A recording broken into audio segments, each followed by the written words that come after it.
Urithi wa mwisho. Chumba cha mwisho kilikuwa cha ajabu. Uwanja mkubwa wenye miti ya ajabu ya taa, ardhi ya dhahabu na anga ya nyota zinazozunguka polepole. Katikati kulikuwa na kiti cha mawe kilichojaa alama za kale. Asha alisoma maandishi juu ya kiti hicho: anayeketi hapa huchukua jukumu la kulinda, si kumiliki. Baraka akasema, hii si mwisho, ni mwanzo mpya. Wakati Asha aliketi, ardhi ilitetemeka kidogo. Miti ya taa ikawaka zaidi na kuta za chumba zikaanza kufifia, zikifichua njia mpya, njia ya kutoka. Sauti ya mama yao ikasikika kwa upole, tuna fahari nanyi. Mlichagua mwanga badala ya giza, mlichagua ukweli badala ya hofu. Wakachukua daftari, wakatoka kupitia njia hiyo mpya, wakijua kuwa hawakuwa tena watoto waliopotea. Walikuwa mashujaa wa familia yao, walinzi wa urithi wa ukweli. Baada ya kupitia mlango wa ukweli, Asha na Baraka walijikuta kwenye msitu tulivu, wenye hewa safi na mwanga wa asubuhi uliopenya kati ya matawi. Hakukuwa na sauti isipokuwa upepo laini uliocheza na majani. Ilikuwa ni sehemu tofauti kabisa na giza walilotoka, sehemu iliyohisi kama mwanzo mpya. Wakiwa wameshikilia daftari la baba yao kwa mikono ya heshima, waliendelea kutembea katika njia nyembamba ya udongo mwekundu. Ghafla walifika mbele ya kijiji kidogo kilichojengwa kwa mbao na mawe ya kale. Wazee wa kijiji hicho waliwasubiri kama vile walikuwa wakiwajua tangu zamani. Mzee mmoja mwenye nywele nyeupe na macho yenye hekima alisema, ninyi ni warithi tuliokuwa tukiwangojea. Mliochagua ukweli badala ya visingizio, mwanga badala ya giza. Asha na Baraka waliketi mbele ya baraza la wazee.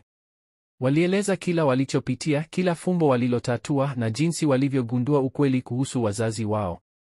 Wazee walinyamaza kimya, kisha mmoja wao akafungua mkoba wa ngozi na kutoa ramani ya kale.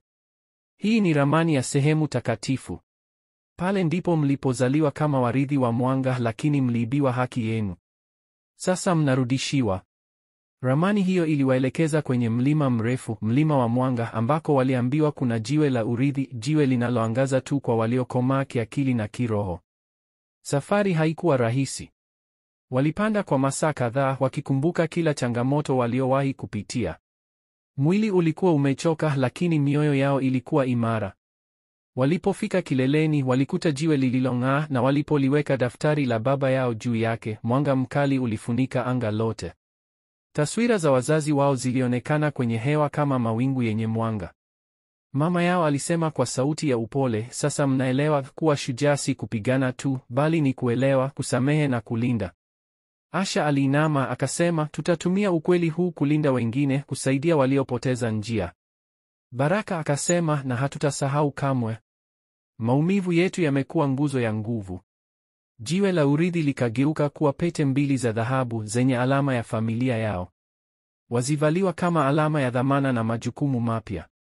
Waliporudi kijijini, waliwapata watu wakisherehekea, wakifurahia kurejea kwa warithi waliopotea. Muda ulipita, lakini Asha na Baraka walibaki kielelezo cha matumaini, ujasiri na upendo wa kweli. Miaka 2 ilipita tangu Asha na Baraka waliporudi kutoka mlima wa mwanga. Kijiji kilibadilika, sasa kilikuwa na shule, kliniki ndogo na kituo cha watoto waliopoteza wazazi. Asha akiwa na miaka 16 alikuwa mwalimu wa vijana waliowahi kukata tamaa, akiwapa elimu na matumaini. Baraka sasa na miaka 11 alikuwa kiongozi wa kikundi cha wachunguzi wa ukweli, watoto waliokuwa wakisaidia wenzao kutatua migogoro na kutafuta haki kwa njia ya amani. Usiku mmoja, Baraka aliota ndoto isiyo ya kawaida. Katika ndoto hiyo, baba yao alimuita kutoka mbali, moto wa ahadi haujawaka bado.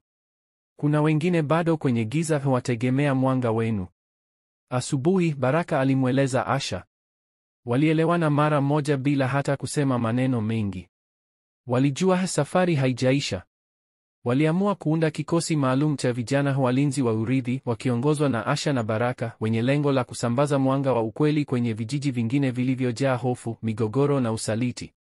Safari yao ya kwanza ilikuwa katika kijiji kilichoitwa Kivulini, mahali ambapo watu waliishi kwa hofu ya kiongozi wa giza, mtu asiyeonekana aliyekuwa kitawala kwa vitisho na siri.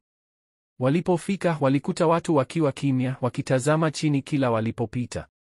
Walianza kwa kusikiliza. Walitembea nyumba kwa nyumba, wakizungumza na wakazi, wakikusanya hadithi zilizojificha kwenye machozi na ukimya. Asha aliandika kila kitu kwenye daftari la baba yao, sasa likiwa kama kitabu cha ushuhuda. Mwishowe waligundua kuwa kiongozi wa giza alikuwa mtu wa kawaida aliyekuwa na hofu ya kupoteza heshima yake, akatumia hila na hofu kuwatawala watu. Baraka alimtazama machoni, akasema kwa sauti ya utulivu, kama kweli wewe ni kiongozi, basi waongoze watu wako kwenye ukweli, si hofu. Mzee huyo alivunjika moyo. Alichora ramani ya kila uongo aliyowahi kusema na akakubali kuomba msamaha mbele ya kijiji. Watu walilia, lakini sasa kwa sababu ya faraja. Moto wa ahadi ulikuwa umeanza kuwaka.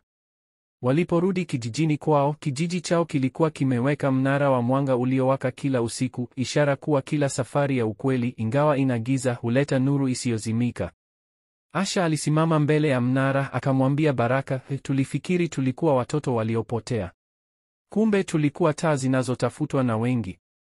Baraka akatabasamu, akasema, na bado safari inaendelea. Je, nini kitafuata? Usikose sehemu ya 5.